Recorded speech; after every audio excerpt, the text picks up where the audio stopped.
وَكُلًّا نَّقُصُّ عَلَيْكَ مِنْ أَنبَاءِ الرُّسُلِ مَا نُثَبِّتُ بِهِ فُؤَادَكَ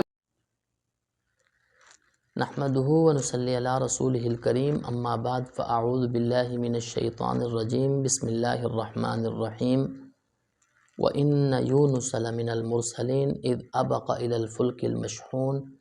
فَسَاهَمَ فَكَانَ مِنَ الْمُدْحَضِينَ صدق اللہ العظیم۔ محترم سامعین اکرام، سلسلہ قصص النبیین قدم بقدم میں ایک مرتبہ پھر میں آپ سے مخاطب ہوں۔ آج ہم حضرت یونس علیہ السلام کا قصہ ذکر کرنے لگے ہیں۔ حضرت یونس علیہ السلام کا لقب ذُو-النُّون تھا۔ ذُو-النُّون کہتے ہیں مچھلی والے کو۔ حضرت یونس علیہ السلام کے والد کا نام متیٰ تھا، اور حضرت یونس علیہ السلام حضرت ہود علیہ السلام کی قوم میں سے تھے۔ حضرت یونس علیہ السلام کی فضیلت احادیث سے بھی معلوم ہوتی ہے۔ جناب رسول اللہ صلی اللہ علیہ وسلم نے ارشاد فرمایا کہ مجھے حضرت یونس علیہ السلام پر فضیلت نہ دو۔ ایک دوسری حدیث سے یہ بات بھی معلوم ہوتی ہے کہ ایک یہودی بازار کے اندر کوئی چیز بیچنے کے لیے گیا، جو اس نے دام بازار کے اندر اس چیز کے لگائے، لوگوں نے اس سے کم ریٹ لگایا، تو اس یہودی نے یہ کہا کہ میں اس ذات کی قسم اٹھا کر کہتا ہوں جس نے تمام لوگوں پر حضرت موسیٰ علیہ السلام کو چن لیا، میں نے ان داموں کے اوپر میں نے یہ چیز نہیں بیچنی۔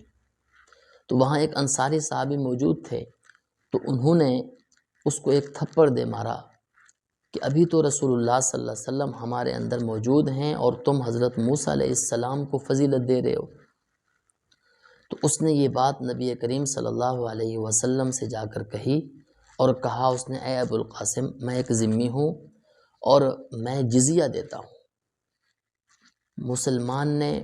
مجھے تھپڑ مارا ہے۔ تو آپ صلی اللہ علیہ وسلم نے جب بات کی تحقیق کی، تو آپ صلی اللہ علیہ وسلم اس انصاری صحابی پر ناراض ہوئے۔ آپ صلی اللہ علیہ وسلم نے فرمایا کہ حضرات انبیاء علیہم السلام میں ایک کو دوسرے پر فضیلت نہ دو،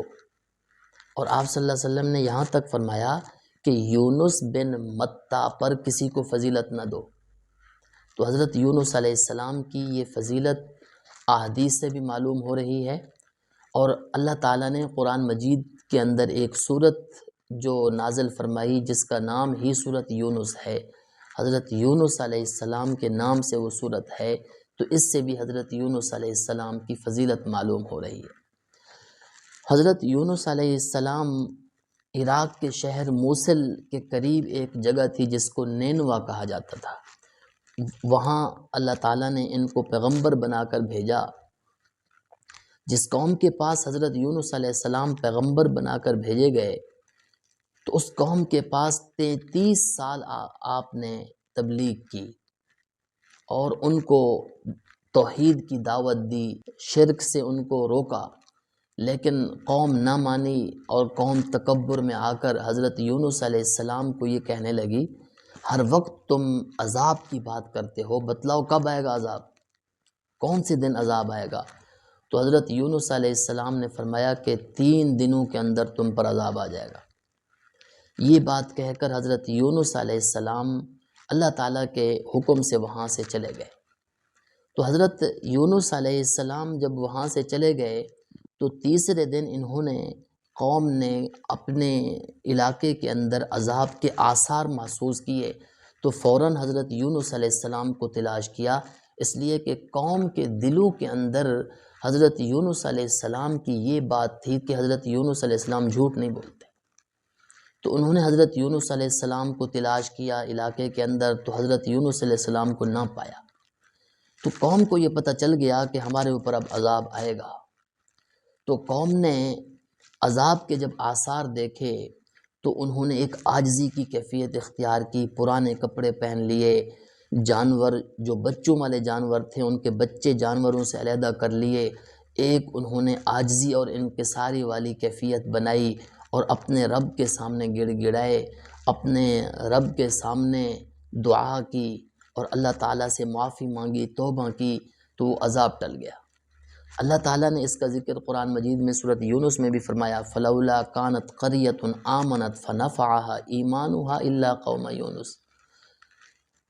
کوئی قوم بھی ایسی نہیں آئی جس نے عذاب الہی دیکھا ہو اور دیکھنے کے بعد ان کے ایمان نے ان کو فائدہ پہنچایا ہو، سوائے حضرت یونس علیہ السلام کی قوم کے، کہ حضرت یونس علیہ السلام کی قوم نے آثار دیکھ لیے تھے، پھر توبہ کی تو اللہ تعالیٰ نے ان کی توبہ قبول فرمائی اور عذاب کو ٹال دیا۔ تو یہ حضرت یونس علیہ السلام کی قوم کی ایک طرح کی خصوصیت بنتی ہے۔ تو حضرت یونس علیہ السلام جب وہ اس شہر سے، اس علاقے سے چلے گئے تو ان کو یہ بات معلوم ہوئی، حضرت یونس علیہ السلام کو یہ بات معلوم ہوئی کہ قوم کے اوپر عذاب نہیں آیا، لیکن ان کو یہ بات معلوم نہیں تھی کہ قوم نے توبہ کر لی۔ تو حضرت یونس علیہ السلام بھی یہ بات سمجھتے تھے کہ قوم تو مجھے سچا سمجھتی تھی، اب اگر میں اپنے علاقے کے اندر دوبارہ جاؤں گا تو لوگ یہی کہیں گے کہ یونس علیہ السلام تو یہ کہتے تھے کہ 3 دنوں میں عذاب آ جائے گا، عذاب تو آیا نہیں، قوم مجھے جھٹلائے گی، ممکن ہے قوم مجھے قتل کر دے۔ تو اب حضرت یونس علیہ السلام یہاں سے دریا کی طرف چلے گئے کہ دریا کا رخ کر لیا، اس طرف چلے گئے۔ یہاں حضرت یونس علیہ السلام نے اللہ تعالیٰ کے حکم کا انتظار نہیں کیا۔ اللہ تعالیٰ کے حکم کا انتظار کرنا چاہیے تھا۔ اللہ تعالیٰ نے اسی کو سورۃ انبیاء کے اندر بھی ذکر فرمایا، وَظَنُّونِ إِذْ ذَهَبَ مُغَاضِبًا، کہ مچھلی والے کو بھی یاد کیجئے جس وقت وہ اپنی قوم سے ناراض ہو کر چلے گئے، إِذْ ذَهَبَ مُغَاضِبًا فَظَنَّ أَن لَّن نَّقْدِرَ عَلَيْهِ، انہوں نے یہ سمجھا تھا کہ وہ ہماری پکڑ سے بچ جائیں گے۔ تو اللہ تعالیٰ نے اس کا ذکر قرآن مجید میں فرمایا۔ تو حضرت یونس علیہ السلام دریا کی طرف گئے، وہاں ایک کشتی تھی جس میں لوگ سوار ہو رہے تھے، تو حضرت یونس علیہ السلام بھی سوار ہو گئے، اور سوار ہو کر جب یہ کشتی دریا کے درمیان میں گئی تو وہاں یہ کشتی رک گئی، نہ یہ آگے جاتی ہے نہ یہ پیچھے جاتی ہے۔ اب بھری ہوئی کشتی ہے، لوگ بھی اس کشتی کے اندر ہیں۔ ملاح جو کشتی کا تھا اس نے یہ کہا کہ لگتا یہ ہے کہ کوئی غلام اپنے آقا سے بھاگا ہوا ہے۔ اس زمانے کے اندر اگر کوئی غلام اپنے آقا سے بھاگا ہوا ہوتا تھا اور وہ کسی کشتی میں سوار ہوتا تھا تو کشتی درمیان میں جا کر رک جاتی تھی۔ اب انہوں نے کہا کہ کوئی غلام اپنے آقا سے بھاگا ہوا ہے، ہم اس کا اندازہ اس طرح لگاتے ہیں کہ ہم قرعہ اندازی کرتے ہیں، جس کے نام قرعہ نکلے گا ہم یہ سمجھیں گے کہ یہ اپنے آقا سے بھاگا ہوا ہے۔ تو جب قرعہ ڈالا گیا تو پہلی مرتبہ جب قرعہ ڈالا گیا حضرت یونس علیہ السلام کا نام اس قرعے میں آیا۔ تو انہوں نے کہا کہ اتنا حسین و جمیل نوجوان یہ اپنے آقا سے بھاگا ہوا ہو، یہ بات ہمیں سمجھ میں نہیں آتی، دوبارہ قرعہ ڈالتے ہیں۔ تو دوبارہ ڈالا، پھر تیسری مرتبہ تسلی کے لیے ڈالا، تو حضرت یونس علیہ السلام سمجھ گئے قرعہ اندازی کے اندر جو میرا نام آ رہا ہے، میں نے اپنے رب کے حکم کے بغیر وہاں سے ہجرت کی، مجھے اپنے رب کے حکم کا انتظار کرنا چاہیے تھا۔ تو حضرت یونس علیہ السلام کو پھر دریا میں جانا پڑا۔ اللہ تعالیٰ نے ایک مچھلی کو حکم کیا ہوا تھا کہ جب یونس علیہ السلام دریا میں آئے تم نے ان کو اپنے پیٹ میں لے لینا ہے، تو اس مچھلی نے حضرت یونس علیہ السلام کو اپنے پیٹ میں لے لیا۔ تو حضرت یونس علیہ السلام 40 دن مچھلی کے پیٹ میں رہے۔ اللہ تعالیٰ نے حضرت یونس علیہ السلام کو دعا سکھلائی۔ حضرت یونس علیہ السلام نے مچھلی کے پیٹ کے اندر دعا کی، لا الہ الا انت سبحانک انی کنت من الظالمین، اے پروردگار تیرے سوا کوئی بھی عبادت کے لائق نہیں، تو وحدہ لا شریک ہے، قصور ہمارا ہے، ہم سے قصور ہو گیا ہے، انت سبحانک تو پاک ہے، انی کنت من الظالمین مجھ سے قصور ہو گیا ہے۔ اللہ تعالیٰ نے حضرت یونس علیہ السلام کی اس دعا کے بسبب مچھلی کو حکم فرمایا کہ یونس علیہ السلام کو ساحل سمندر پر اگل دے۔ تو مچھلی نے حضرت یونس علیہ السلام کو ایک کدو کی جو بیل تھی اس بیل کے قریب اگل دیا، تو چونکہ یہ جو کدو کا پودا ہوتا ہے اس کے ایک تو پتے بڑے ہوتے ہیں، حضرت یونس علیہ السلام بہت زیادہ نحیف ہو چکے تھے، حضرت یونس علیہ السلام کے جسم کے اوپر بال بھی نہیں تھے، تو حضرت یونس علیہ السلام کے جسم مکھی کو بھی برداشت نہیں کرتا تھا، تو اس وجہ سے اس کدو کی بیل کے قریب اس مچھلی نے حضرت یونس علیہ السلام کو باہر نکالا۔ یہ جو کدو ہوتا ہے اس کے اوپر مکھی نہیں بیٹھتی، اور اس کی جو پتے ہیں وہ بڑے ہوتے ہیں اور وہ سائے کا فائدہ دیتے ہیں، تو انہوں نے سائے کا فائدہ دیا۔ ادھر اللہ تعالیٰ نے ایک ہرنی مقرر فرما دی جو کہ حضرت یونس علیہ السلام کو دودھ پلا جاتی تھی۔ اللہ تعالیٰ نے حضرت یونس علیہ السلام کی پرورش فرمائی، تو جب جسم کے اندر کچھ طاقت آئی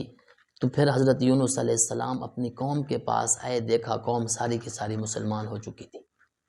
حضرت یونس علیہ السلام کے اس قصے سے ہمیں یہ بات معلوم ہو گئی کہ انسان کے اوپر اگر کوئی مشکل آ جائے تو انسان اگر وہی دعا کرے جو کہ حضرت یونس علیہ السلام نے کی، جیسا کہ روایات سے بھی یہ بات معلوم ہوتی ہے